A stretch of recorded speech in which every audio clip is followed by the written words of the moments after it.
Yesu ashimwe.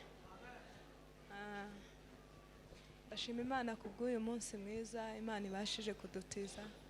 Imana yo mu ijuru ihabwe icubahiro. Ndashima Imana yuko Imana yabanye natwe imyaka yose twamaze hano. Imyaka yari mikeya ni myinshi, ariko kandi ndashima Imana yuko Imana yakomeje kuturinda umuryango wose. Imana yo mu ijuru ishimwe cyane.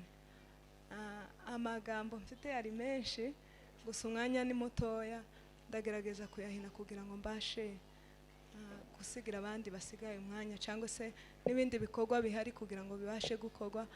Rero ndagerageza kugira ngo mbashe kuvuga amagambo mu ncamake. Ndashimira Imana cyane, Imana yabanye natwe, Imana yo mu ijuru ishimwe. Ndashimira abantu batwitabye uyu munsi wa none, bakaba baje kugira ngo tubashe gusezerana. Imana yo mu ijuru ibaha umugisha. Ndashimira inshuti zacu ni nyinshi, abo dukorana umurimo w'Imana ni benshi. Buri wese wabashije kugera hano muri iri torero, Imana yo mu ijuru imugirire neza kandi Imana yo mu ijuru ibaha umugisha. Rero ndashima Imana yuko yaturinze muri iki gihugu, twagishitsemo tukiri bakeya cyane ubwoko bwacu, ariko Imana yakomeje kuturinda, ibana natwe mu bihe byari bikomeye, byari bigoye cyane kubera ko ico gihe ntibyari bimeze nk'ubu ngubu. Twebwe ababaye ino mbere nitwe twahangayitse cyane, twari tutaramenya ukuntu bakora utuzi kubera ko iwacu ntabyahabaga. Rero Imana ikomeza kubana natwe, abantu bose babaye hano, Imana abo yaciye inzira barahari, baragiye, hari n'abandi bataragenda, ariko twizeye Imana yo mu ijuru ko Imana izabana nabo bagageza umunsi wabo bakagenda. Rero ibyo byose Imana yakoze, Imana yo mu ijuru ihabwe icubahiro. Ndashimira abantu twabanye nabo. Muri iki gihugu kiragoye cyane, ndatekereza ko ntabihagije. Rimwe na rimwe usanga abantu bakabana amafaranga bitewe n'umubanire mufite cyangwa se n'ubushuti mufitanye, ariko kandi muri ibyo byose ndabizi ko abo twirukiye baradufashije, natwe abatwirukiye twarabafashije. Rero buri muntu wese wagize icyo akora ku muryango wacu, Imana yo mu ijuru ibaha umugisha. Hari igihe twaba twarakabye nk'umuntu amafaranga ati tuyamusubize, cyabuze se tukayamusubiza tutayamusubirije igihe, ariko ibyo byose buri wese wabashije kubyihanganira, Imana yo mu ijuru ibaha umugisha cyane, cyangwa se akabasha kugira icyo akora ku muryango wacu. Ni benshi kandi ndabizi, ndabazirikana cyane. Rero buri wese wabashije gukora ku muryango wacu, Imana imuha umugisha. Ndashimira Imana cyane. Twabaye muri iki gihugu, Imana yadukoreye byiza byinshi muri iki gihugu. Umuryango wacu yatugiriye neza, yakiduhariye nk'abana, abana bacu mbese baramukazi banje, barumuna banje, musaza wanje. Imana yo mu ijuru ibakorera ubukwe, nabyo ndabishimira nk'Imana cyane cyane, n'Imana yabikoze. Rero kuba Imana yarabubakiye, Imana yo mu ijuru ihabwe icubahiro. Ndashimira Imana ko Imana yabanye nanje, twagiriwe umugisha wo kubana n'abavandimwe mu mpande zose. Muri famiye yacu mvukamwo niyo nshatswemo twarabanye. Ndabashimiye cyane ku mibanire myiza twabanye. Imana yo mu ijuru ibaha umugisha. Ndashimira abavandimwe banje, twabanye neza cyane, twabanye neza mu bihe byinshi twagiye tugira. Imana yabanye natwe, Bwana asifiwe. Imana yabanye natwe, dukomeza kubona ukuboko kw'Imana, iraturinda kugeza uyu munsi tugiye gutandukana. Isi yabaye ntoya bitewe n'iterambere, amatelefone arahari, tuba tuvugana nubwo tutobonana, ariko kandi tuba tuvugana cyane. Dutandukanye, nubwo dutandukanye ariko kandi tuzatuvugana. Tekereza ko nta kibazo, ikintu cyose twofatikanya, icyo twoshaka gukora twogifatikanya kandi bigakunda, kubera ko amatelefone nayo azafasha abantu. Rero Imana yo mu ijuru ibaha umugisha ku mibanire twabashije kubana. Rero ndashimira baramu bacu twabanye nabo, baramukazi banje bamaze kubaka ingo, twabanye nabo neza pe, ndabashimiye cyane. Hari benshi uzi usanga ufite baramukazi bawe ukabana nabi, ntimugire imyumvikanire myiza. Ariko njewe ndashima Imana yuko Imana yampaye Imana yampaye baramukazi banje beza, twabanye neza, dusabana neza. Rero Imana yo mu ijuru ibaha umugisha. Novuga ku byinshi kuri bo, ariko kandi reka mpine amagambo kugira ngo nze gutanga umwanya. Ndabashimiye cyane, ndashimira abaramu banje bakoze ibintu bikomeye cyane. Rero Imana yo mu ijuru ibaha umugisha cyane. Ndashimira umuryango wa William wakoze ibintu bikomeye, tuvuga Imana yo mu ijuru ibaha umugisha. Ndabashimiye cyane ku bintu byinshi mwakoze, umutima wanje urabizirikana. Imana yo mu ijuru ibaha umugisha. Ndashimira mukecuru, umubyeyi wanje.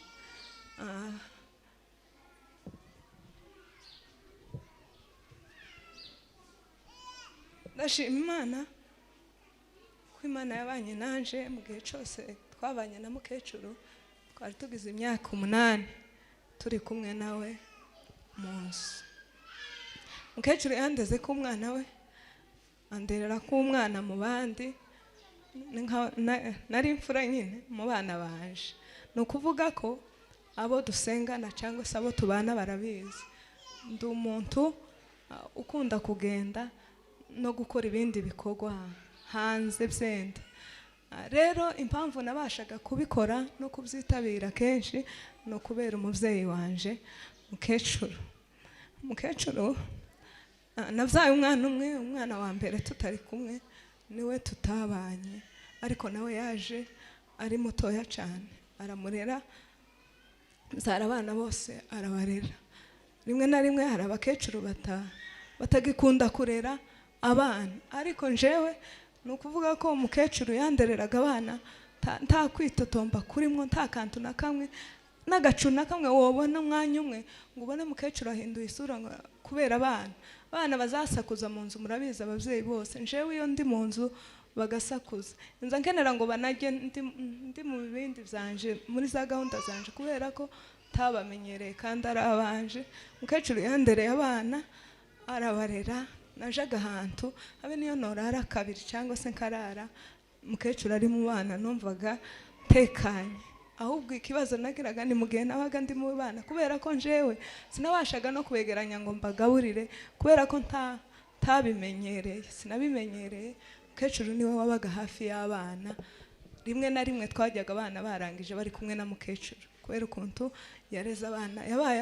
Abana banje yababaye hafi, nanje amba hafi, arandekura ndidagadura. Sinabaye nk'umukazana wiwe, nabaye nk'umwana wiwe, kubera ko twagiye tubona benshi ugasanga nyine umuntu nyirabukwe n'umukazana ntibihuye.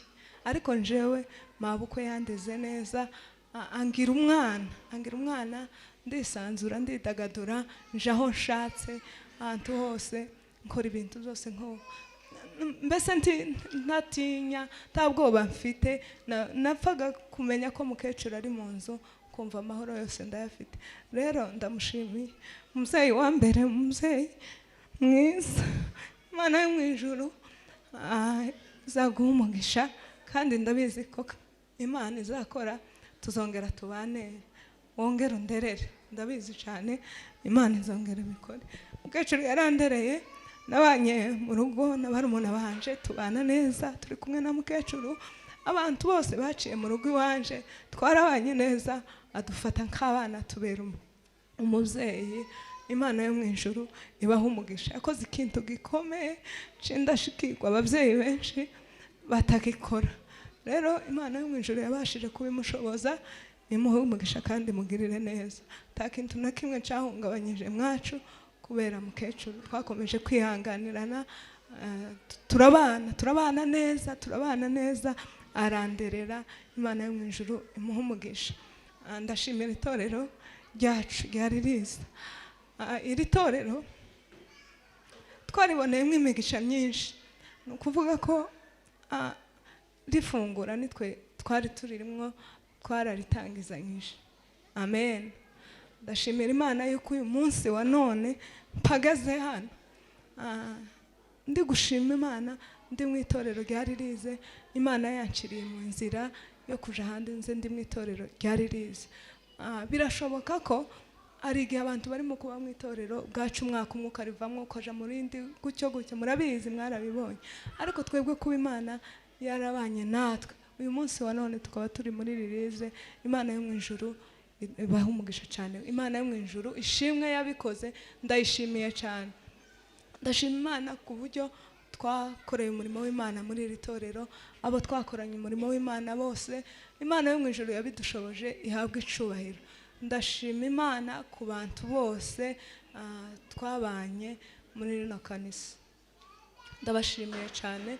Imana yo mu ijuru ibaha umugisha. Ndashimira abantu bose baje kugira ngo babashe kudusezera, dusezerane. Hari abavuye kure, ndabashimiye cyane. Abapapa nabonye hariya, Imana yo mu ijuru ibaha umugisha. Ndashimira Betty. Betty ni umuntu mutoya, namusabaga ngo hantari ahaguruke. Betty, Imana yo mu ijuru iguha umugisha. Uri intwarikazi, wakoze ikintu gikomeye buri wese atabasha kugikora, ariko wewe witanze, wavuye Kampala uraza kugira ngo tubane muri uyu muhango wo gusezerana. Imana yo mu ijuru idakiranirwa iguha umugisha. Yasize abana b'impinja 3, rero yakoze ikintu gikomeye, yabaye intwarikazi. Ndamushimiye cyane. Ndashimira buri wese, sinavuga amazina y'abantu ngo namare. Rero ibyo mwakoze mwese cyabuze se kubwo kukwitaba mwaje kugira ngo tubashe kugusezerana, ndabashimiye cyane. Ahasigaye tuzongera tubonana, Imana nibikunda abo tuzabonana. Hari na benshi, icyo mbifuriza nuko Imana, kubera ko abantu bari hano bose bari muri processus kuko natwe tuyirimo. Amen. Rero Imana yo mu ijuru mutegereze mwihanganye, igihe cy'umuntu kiza kigera. Hari benshi twazanye bagiye mbere yacu, hari benshi badusanze bagiye mbere yacu, hari na benshi zenda twasanze nabo bakiri hano ariko nabo bazagenda. Hari na benshi baza bagenda vuba. Rero abo bose, buri muntu wese agira umunsi wiwe Imana yamugeneye azagendera. Rero ndabifuriza kugira ngo muzagirirwe ayo mahirwe namwe mwese mugende, mutegereze mwihangane, igihe cy'umuntu kizagera kandi buri wese azagenda. Murakoze cyane. Amen. Turavuga amagambo makeya. Ngiye gushimira ikintu cya mbere, ndashima Imana. Ndashima Imana kuba tugeze uyu munsi wa none. Hari indirimbo yanjemo nijoro ivuga ngo uri Imana isoza masezerano, iyo uvuze birasohora, kuko utabesha. Urakomeye, urahambaye, urakomeye, uri Imana isohoza masezerano, iyo uvuze birasohora, kuko utabesha.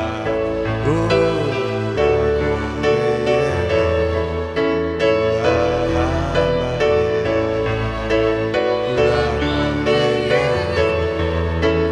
urahambaye, uri Imana isohoza masezerano, iyo uvuze birasohora, kuko utabesha. Urakomeye, urahambaye, urakomeye, urahambaye, uri Imana isohoza masezerano, iyo uvuze birasohora, kuko utabesha. Urakomeye, urahambaye, urakomeye,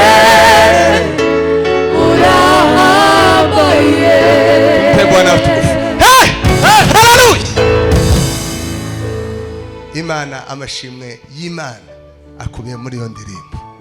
Amen. Ndashimira. Okay. Anasema kuna wengine hawasikie lugha yangu, mtumie Kiswahili. Semeni amen. Amen. Nashukuru Mungu kwa kanisa. Jambo la kwanza, Mungu awabariki. Mungu abariki kanisa la Lilies kwa sababu baraka zote ninazo Mungu amezipitisha kwa kanisa hili. Amen. Ndiyo sababu tuko hapa, ni kwa sababu kuna kile Mungu amesema ya kwamba tutapewa katika kanisa la Lilies.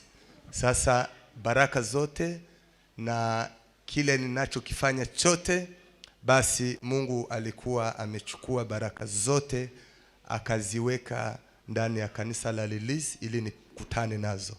Basi nashukuru wachungaji, nashukuru bishop, nimeenda kwa ofisi yake tukaongea, nikamshukuru, akaniombea baraka. Angekuja leo lakini amekuwa mdhaifu kwa ugonjwa, lakini nimeenda kwa ofisi kwa kumshukuru kwa sababu kile ninacho leo ni kwa sababu ya kanisa la Lilies. Semeni amen. Basi wachungaji tumefanya nao kazi, tumeanza nao kazi. Mungu awabariki sana. Na katika kazi ya Mungu kuna vile kwa kutokuelewana ama vile kwa ofisi. Amen. Basi yale tumekosa tunaomba msamaha. Tusamee kwa sababu tunajua udhaifu wetu. Kila mtu anajua udhaifu wake. Basi tunaomba msamaha kwa udhaifu wetu. Yale tumefanya pia kanisa. Udhaifu wangu najua, basi kwa udhaifu wangu na waomba msamaha. Yale makosa tumefanya, wale tumewakosea, mtusamee sana. Na tena na washukuru sana wamama wa kanisa, Mungu awabariki sana.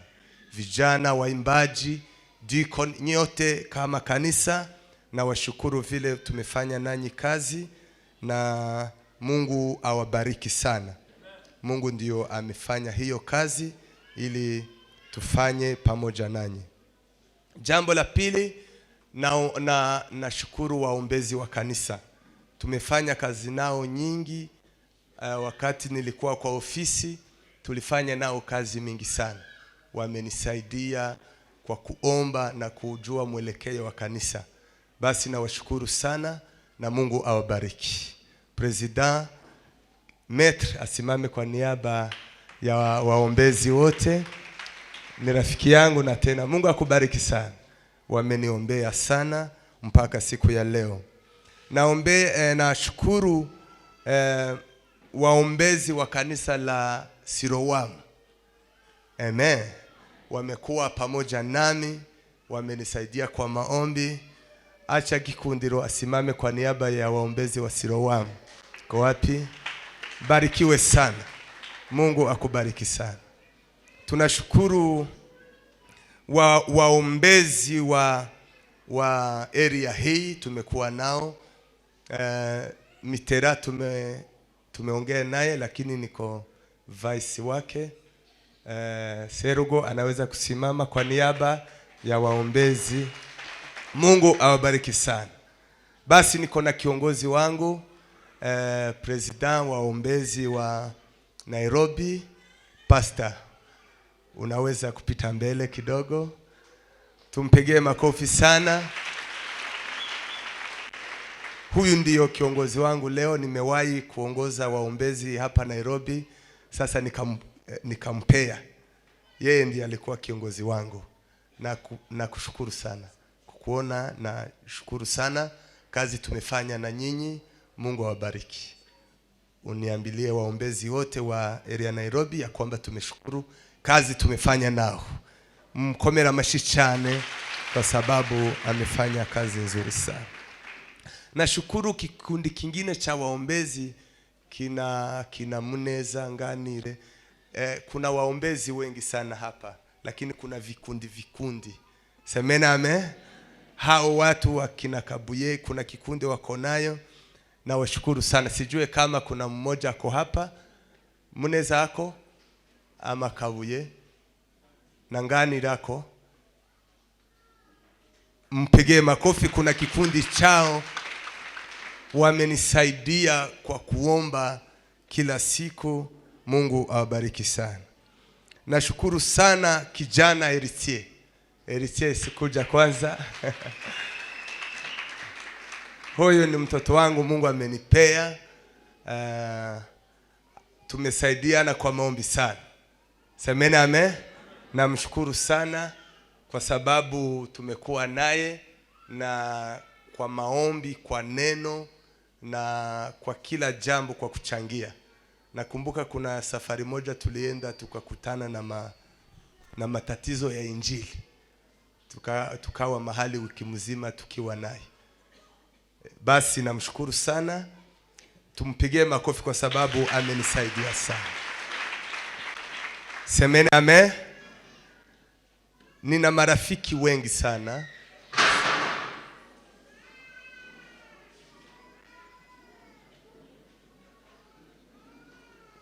Wazazi watafute watoto washike vizuri. Basi tuangalie huku. Nizere ko ntacho yabaye. Sawa na mahoro. Nina marafiki wengi sana kwa inchi. Kuna marafiki wengi. Nashukuru marafiki wangu. Kuna marafiki hapa kanisani tumechangia kila kitu. Na mimi kwa vile maisha yangu siwezi nikalala njani na rafiki. Sino burara mfite inshuti. Dufite rero inshuti twasangiye akantu kose.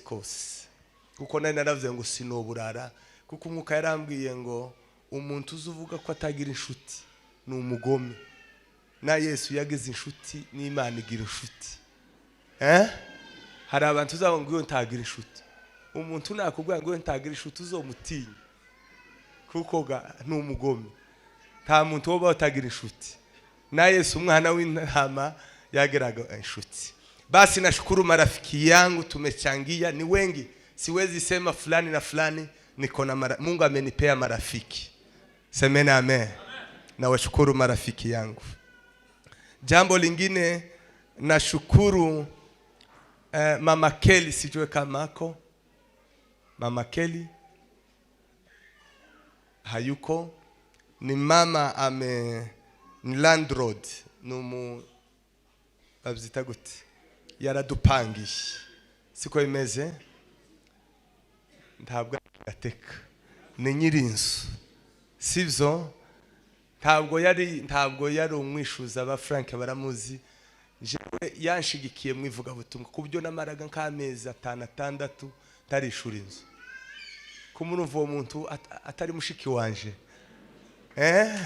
Tumukomera mashi. Mama Kelly namshukuru sana. Hata nilikuwa na gift yake kwa kile kitu amenitendea. Amenisupport sana na familia yangu.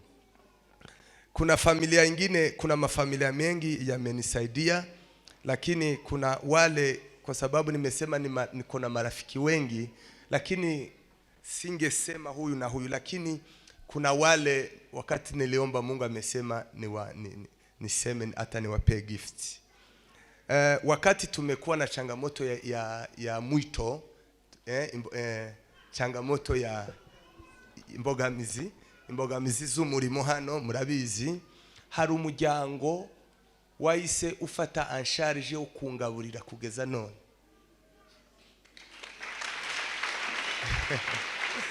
Abantu benshi ntibabizi.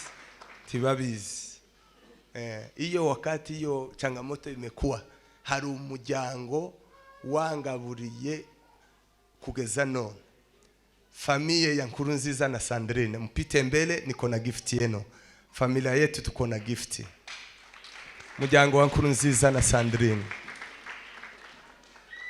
Wako wapi? Sandra.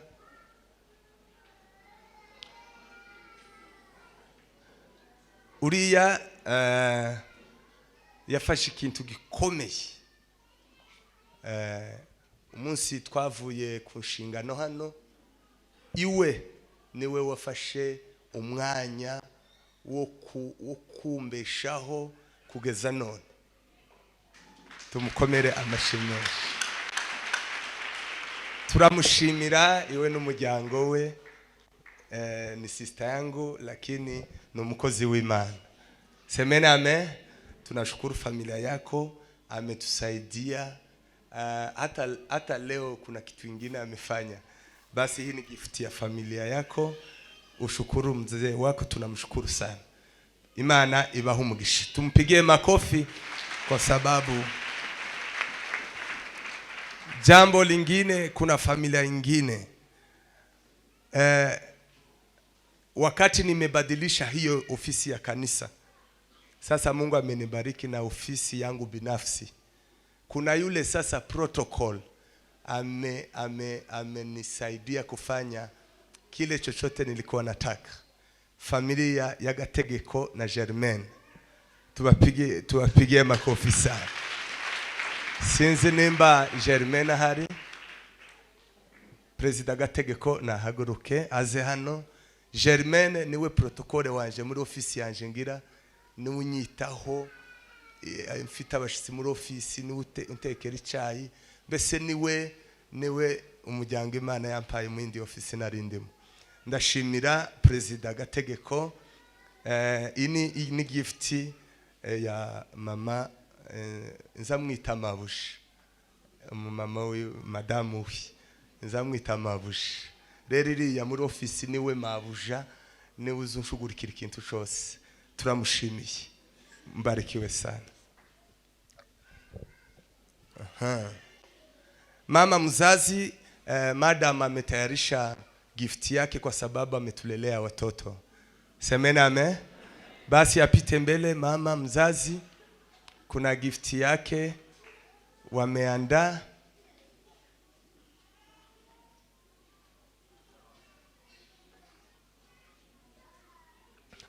Mama mzazi, jewe muri imyaka 8 niho tukibana. Mu myaka yose kuko twatandukanye nawe mfite ndanki imyaka 12. Twongeye kubana hano Githurai. Sini ajabu kubwa. Basi yeye amekuwa baraka kwangu. Wakati nilikuwa nikienda kumvisit, nimemuuliza, kwani mbona unaniambia wewe ni Mkristo? Unaweza niambia iki Imana yavuze ku rubyaro rwawe? Nzange ndambibigisha cyane. Nimba uri Umukristo, niki Imana yavuze ku rubyaro rwawe? Akaenda kaniambia. Basi kwa machache yale nafikia, yeye ni ahadi yake.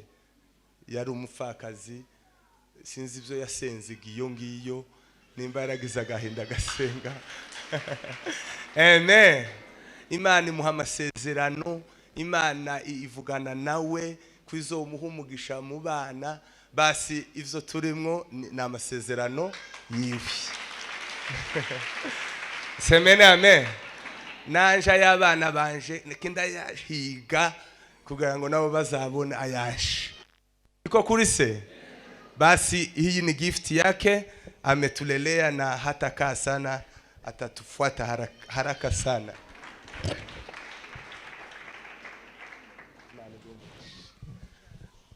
Basi kuna Betty, familia ya Vishimo, anaweza pita mbele nimpe gift pia naye. Anatoka Kampala. Naye ni msichana wangu wa kiroho. Basi amesema atakuja kuniaga.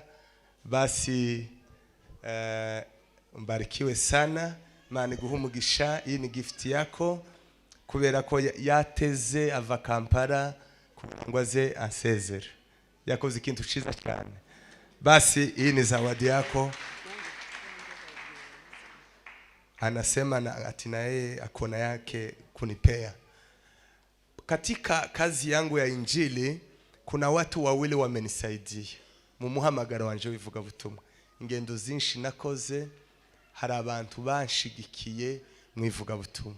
Umuntu wa mbere ni Kadeo Ruhumuriza.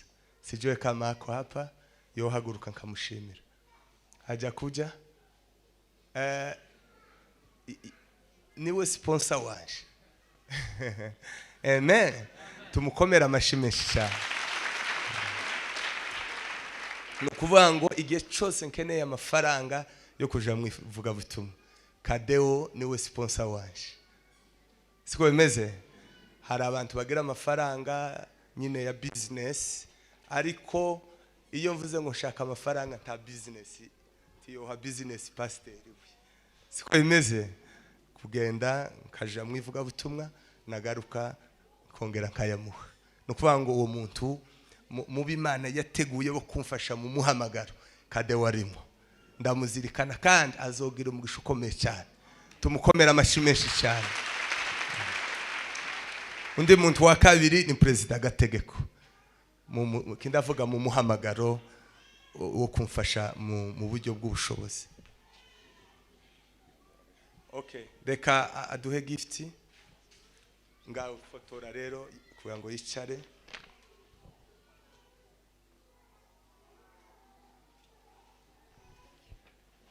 Perezida Gategeko nahaguruke kandi nahaguruke. Semene ame. Kujya Imana buri muntu wese birava ngo yamuhaye impano itandukanye n'iyundi. Hari abantu Imana yahaye ubushobozi bwo gufasha abandi kugira ngo bagere ku Imana bahamagariye. Semene ame. Mu bantu Imana yanteguriye bivuga butumwa bo kuja hari ikintu gikomeye nari naranacanze burundu nagiye kugisengera. Nari naravuze ngo nta muntu uzontumira mu ivuga butumwa anyishurira itike. Nari narabyanze nja gusenga ndavuga ngo tibonyohereza itike muje gukorera Imana. Nari nasenda ndavuga ngo Mana igihe cyose nubwo bontumira muri Amerika itike yari kagombye kuboneka kayishakamo, nubwo bo guherekeza siko bimeze, ariko wewe ufite tike yawe mu mupfuko. Rero Gategeko yaranshigikiye mu muhamagaro. Tumukomera amashyi menshi cyane. Tukiri muri uwo muhamagaro ndashimira Pastor Cyubahiro. Nahaguruke gatoya tumukomera amashyi menshi. Semene ame. Imana guha umugisha. Cyubahiro yaramfashije mu buryo ibintu byinshi twagendaga dusengera n'ibyo twagiye tubona abifitemo uruhari. Rero ndangiza ndashimira umuryango wanje mvukamo wa byinshi. Imana ibaha umugisha. Baduciriye imanza, badushingiriye abana. Imana ibaha umugisha. Turabashimiye. Imana ibagirire neza. Ndashimira umuryango wanje wa bugufi wa Rukuka aribo bahagurutse. Imana ibaha umugisha kubera ko mwatubereye umugisha. Ndashimira umuryango wa badata bukwe. Muhoza nahaguruke tumushimire. Uriya ni bof azavuga ngo azampahaza ngo niwe data bukwe wanje mu gihe mzee hadahari.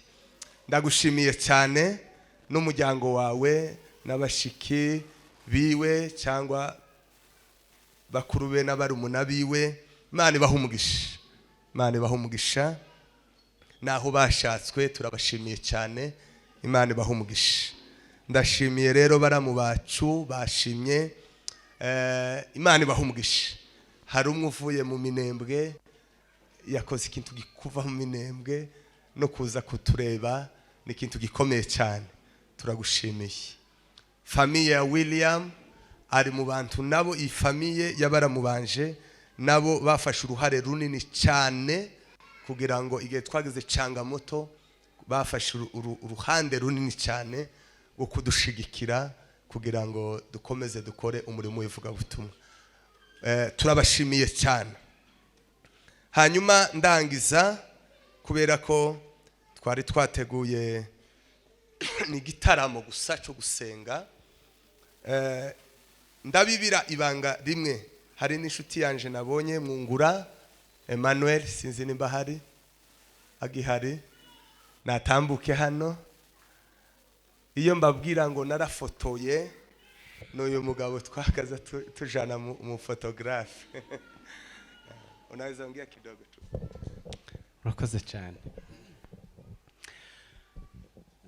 Nshimiye Imana ko yaciriye Pastor Nkomeza umwanya wo kugira ngo imukure muri kino gihugu. mwebwe mumuzi ari pasiteri ariko nje muzi ahandi. Amen. Ni inshuti yanje, ni umufotogarafe nk'uko yari abivuze. Twazengurutse muri kino gihugu mu ntara hafi ya zose nawe. Njewe niwe nasanze hano tutaziranye. Aza fotora by the way nuko byari bitarakomera cyane, ariko kubera gufatanya tubasha kugera ahantu kure muri kino gihugu. Nkanje iwe yaje kuba umupasiteri ariko maze kugera mu ntara zirenga 37 za hano. Nkomezi niwe wabaye inzira. Amen. Yabaye pasiteri mu kazi mu Banyakenya twabaga turi kumwe, nibo bamwise pasiteri mbere yuko asengerwa. Murumva ko ari umukirisitu. Ise wabo yavuze hano ngo yamenye ko ari umukirisitu igihe yagize changamoto. Njewe nari nsanzwe nzi ko ari umukirisitu mu ifaranga, apana hano mu ikanisa gusa, kubera ko hantu twagaze tuja duhura n'ifaranga nyine. Urumva izo muhura na umuntu ukiranuka mu ifaranga muri twantundi duto twa 20 na dati na 10 bob, uwo muntu ni umukirisitu.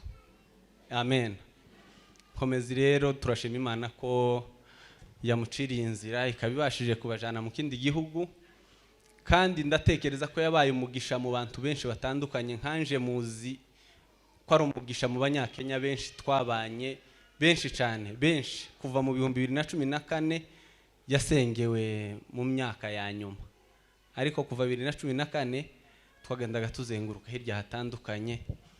Kandi aho tugeze ugasanga abantu n'ubu nyine nk'abantu nje tuzaduhura bazambaza ngo pastor alienda wapi, ule pastor alienda wapi. N'utazi izina amwita pastor alienda wapi. Nukuvuga ngo utibuka iryo zina rya Nkomezi, utibutse Patrick, yibuka pastor. Amen. Rero Imana yagushizemo uwo muhamagaro yaguteguriye n'abandi yugiye.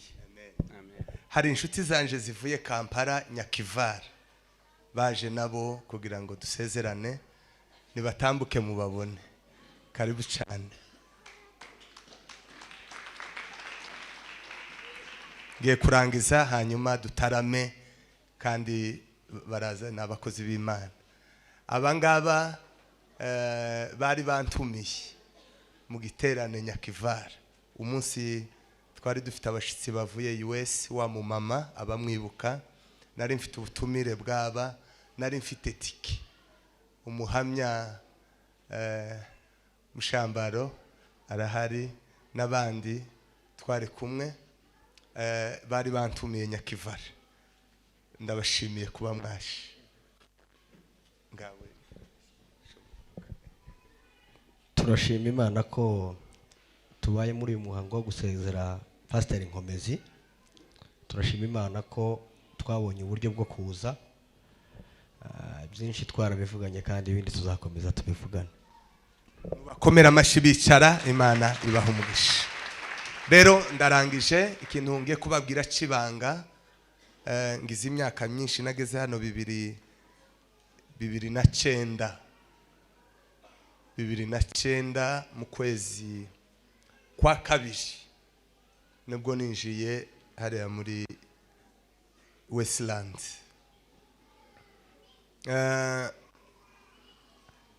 Hari ibanga rikomeye cyane. Muri iyo myaka yose twakoza utuzi twinshi, nzambivuga n'ubuhamya kimwe n'abandi namwe muzamukora ubuzi bwinshi, ariko hari ikintu kimwe gikomeye gisumze ibindi byose. Nasomye ijambo rirambwira ngo ukundisha Uwiteka Imana yawe umutima wawe wose n'ubwenge n'imbaraga. Nukuvuga ngo ibindi zose uzobikore gusa kubera ubuzima, ariko umutima wuzura Imana. Amen. Nukuvuga ngo utwo tuzi twose nakaza nkora, nakaza ndukora kubera ibiryo, ariko umutima wuzuye Imana. Imana yari yarambwiye ngo Nkomezi, nzaguhisha. Abantu benshi bazi ko nageraga sponsor cyangwa umuntu umfasha. Mu myaka yose kuva 2009 kugeza none nta sponsor nagiraga. benshi bashobora kuvuga ngo ese birashoboka. Ngiye kubabwira ko bishoboka. Imana yaramwe ngo nzoguhisha uzoza ujya ubusa, ariko hanze y'abandi baza bakubonamo ifaranga, ariko kugeza igihe nzoguhera umugisha. Imana irambwira ngo sinzoguho sponsor n'umunsi n'umwe, jewe ndaguhagije, sinshaka ko uzogirana ibibazo n'abantu ubategaho ikintu. Uzoza untegaho, uzoza undebaho, ni jewe uzokubera sponsor kugeza ubuzima bwawe bwose. Iyi myaka yose nta sponsor nagiraga, gusa icyo Imana yampaye inshuti. Amen, amen. Icyo ni ikintu gikomeye nshimira Imana ko yambere sponsor. Amen. Icyo ni ikintu ndayishimiye cyane. Yari yavuze ngo nzoguhisha. Imana izihisha. Rero Imana ibaha umugisha. Ibanga rero twakoresheje no gukundisha Imana umutima wose. Twarasenze dusoma ijambo ry'Imana. Hari ijambo narimo ndasenda bagomana ko twatujiriya tutazi nibigira ikibazo bizogenda gute. Ari naryo mwagiye munsaba ngo nzokomeze mbumuvuga butumwa umukristo.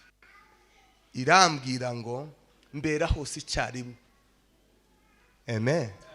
Mbera hose icyarimwe.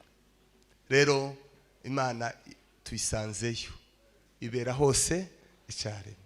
Rero turabashimira itorero, nitutongera kubonana tuzakomeza duhamagarane. Ijambo rya kabiri, nanje mbabariye umuntu wese, usibye ko nta umwuka yanyigishe kubabarira amezi abiri. Nizi mbabaza amezi abiri. Irindi banga rikomeye, ibi bya hano mu buzima bisuzuguritse nizo mbaraga zo mu mwuka. Ibi biciriritse nizo mbaraga zo mu mwuka, ari nabyo abantu basuzugura bikabamara imbaraga mu mwuka. Ibi bisuzuguritse by'imibanire n'ibindi nizo nkingi zo mu mwuka. Rero Imana ibaha umugisha. Inshuti zanje twakoranye muri Kenya hano mu rusengero, Imana ibaha umugisha. Rero karibu sana. Ntarasoza, nashukuru huyu madam. Semene amen.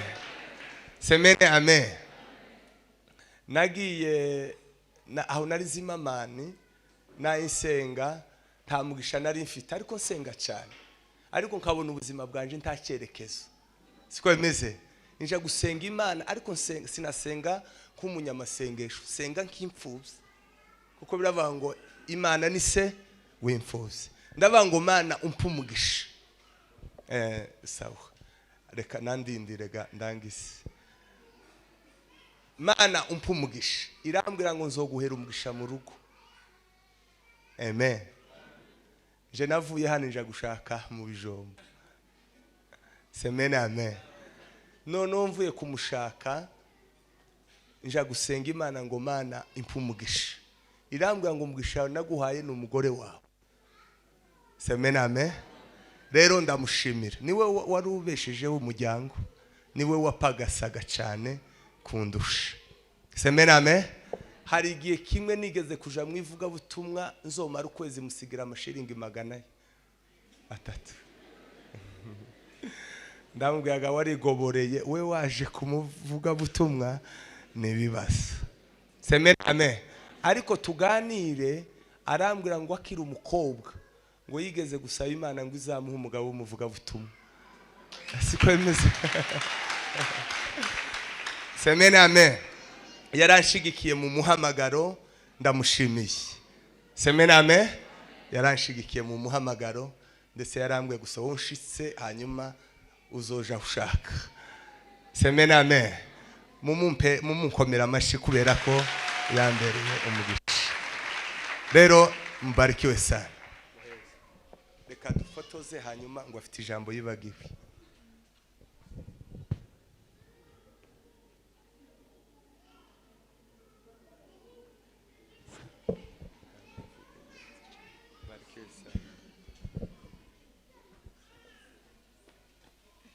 Bwana asifiwe.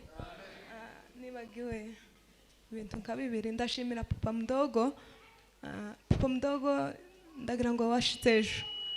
Nabahamagaye ejo nijoro mbabwira ko dufite uyu munsi, barishima cyane ariko kandi arambwira ngo ararusha.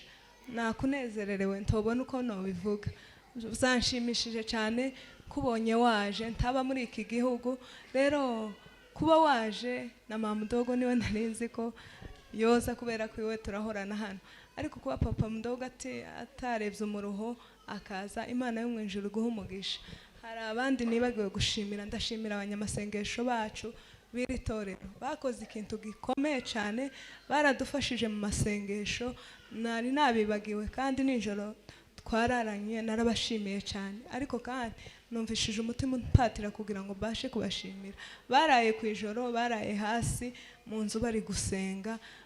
Ibyo bintu byarabaye, barara hasi mu nzu kugira ngo babashe gusenga badufasha mu masengesho. Rero Imana yo mu ijuru mwakoreye, Imana yo mu ijuru ibaha umugisha, muzamutabara n'abandi batari twebwe. Ndashimira abantu groupe y'abamuneza, nabo baramfashije cyane cyane, batubaye hafi, barasenga amasengesho menshi, bagenze ijoro ku bwacu, bakora ibintu byinshi. Ndashimira abandi basore barimwo ba Prince na ba Bose na ba Eriki. Abo bana muzirikana cyane, muri inshuti z'umuryango wacu, mwakoze ikintu gikomeye, mwaradusengeye cyane, muratuzirikana. Nukuvuga ko mwacu wabonaga bamwe barinjiye ukabona abandi barasohotse gutyo gutyo, byari ibintu byiza cyane. Rero Imana yo mu ijuru yabakoresheje kugira ngo mudufashe muri ibyo bintu. Imana yo mu ijuru baha umugisha. Ndashimira bakuru banje, bakuru banje Nyamajana yari afite abana. Nukuvuga ko rimwe na rimwe twazaga gusenga twese na mukecuru, tukajana abana tukabasigira. Abana biwe bandereye abana cyane.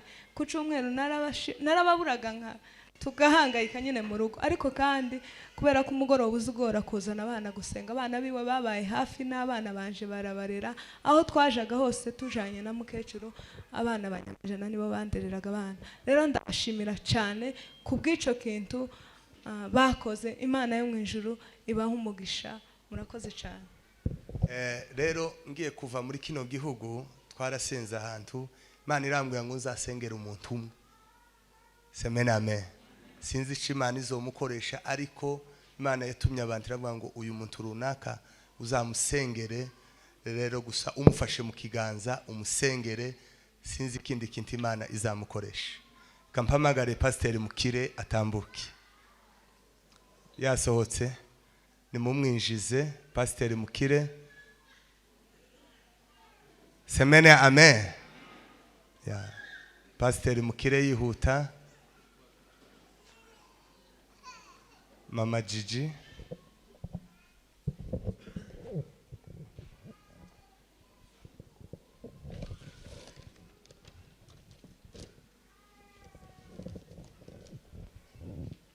Pastor Mukire ni inshuti yanje. Hanyuma hari abantu kubera ko Imana izivuga. Semena amen. Kandi ntawe itovugisha. Amen. Rero ico bivuga ngo havumwe uvuga ko Imana yavuze itavuze, ariko twebwe babwiye ngo Imana yavuze, tuza twizera kuko izivuga. Semena amen. Rero igihe twasengaga umuntu araza aravuga ngo Imana irababwiye ngo uzogenda usengere Mukire, umufashe mu kiganza, ari we muntu uzosengera. Amen. Rero reka musengerega numvira ijwi ry'Imana. Amen. Rero reka dusengane na Mukire, mufashe mu kiganza, hanyuma icyo Imana izamukoresha ni ikizi. Semena amen. Mana data, Mana y'imbaraga, Mana y'ubushobozi, uyu mwanya mwiza dukoze icyo wavuze. Dusengeye Pastor Mukire Mana, tumuramukije, tumuhaye ikiganza nkuko wabivuze Mana, mu izina rya Yesu Kristo w'i Nazareti. Icyo ushaka kuzamukoresha uzogikore, n'isezerano ryawe rikomeye cyane rigere mu buzima bwiwe Mana, n'uruzaro rwe n'umuryango wiwe Mana. Icyo washatse kumukoresha, n'icyo washatse kumuha n'ibyo washatse kumuha mu mbaraga zawe. Tumusabe umwuka w'ubwenge no guhishurirwa bituma kumenya Mana. Uzamugeza ushaka kumugeza, uzamwicazanye nawe ushaka kumwicazanya, uzamuha ibyo ushaka kumuha Mana. Twumva icyo wavuze, ni mu izina rya Yesu Kristo w'i Nazareti tubisabye kandi tubishimiye. Amen. Imana iguha umugisha. Reka nsaba pasiteri bose batambuke tubasabire umugisha dusoza iki kipindi. Waliaminiyo neno lake Mungu watapata nguvu washinda, kwani Bwana Yesu anatuahidi atathibitisha neno kwa ishara. Shinda, shinda, nguvu ya kushinda. Shinda, shinda, shinda kila saa. Mungu anatupa nguvu ya kushinda. Tumutii Yesu nasi shinda, shinda, shinda, shinda, nguvu ya kushinda. Shinda, shinda, shinda kila saa. Mungu anatupa nguvu ya kushinda. Tumutii Yesu nasi tutashinda. Nataka tuombe, alafu Pastor Rugondera apewe kipaza sauti, atakuja kutamatisha. Baba, katika jina la Yesu Kristo, izina ryawe Mana rihimbazwe. pewa sifa na shukurani. Mwami w'abami, Ahimidiwe Mungu wa Bwana wetu izina Yesu ryawe rihimbazwe. kwa baraka kubwa ambazo umezikirimia Umugenga wapendwa. w'ibihe uzubitegeka. Ni njia ambayo uko ushaka. umewafungulia. Turasabira Neema yako iambatane umuryango na wa mwene data, mani yako iambatane na uzawimura watangulie abantu. mbele na nyuma Yesu Kristo. Uzuhamagara ugakoresha umuntu ibyo ushaka Kama mawimbi uwe ngambo na ngambo. kumenya mu Na buzima. mahali wanaenda mkono wa Bwana Aho pamoja tutazi nao. we urahazi, Uwasimamie kwa kila jambo bitugoye na kwa wewe kila neno. birorosha imbere yawe. Waondolee ugumu wote wa Imana njiani ishobora na byose. mahali wanakokenda. Haila safora de. Kristo Yesu Uri uwe inshuti baraka ya kwao bugufi. zaidi na zaidi. Uri inshuti ibana n'abandi bihe byose. Watumie zaidi Uri kuliko. inshuti itatuja kure. Haleluya. Haila sida vore de delore. Asela. Imbaraga z'Imana zibashe guhagurukana nabo. Uri Imana izo wategetse agomba gukora muri iki gihe, muri iki gihugu. Watekereje ko birangije kugira ngo umwimurire ahandi aje gukorera umurimo wawe. Haba ari we Mana, imbaraga zawe zijane nawe. Mubanziriza imbere Mana, uzabashe kumukoresha ibidasanzwe, kuko nta wakora mu mwanya we, nta wavuga mu mwanya we. Himbazwe kuko hari ibyo wagenye ashobora kuzakora bikomeye kandi birenze uko abantu babasha gutekereza. Satani nawe ntareka guhaguruka kugira ngo aturiganye icyo waturemeye, ariko turabasabira imbaraga.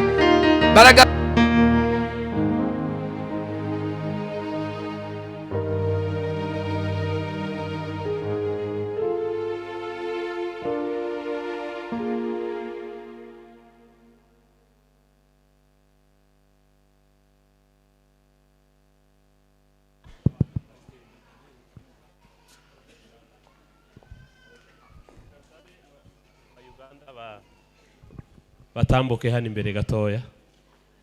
Bavandimwe kuva mu gihugu cya Uganda.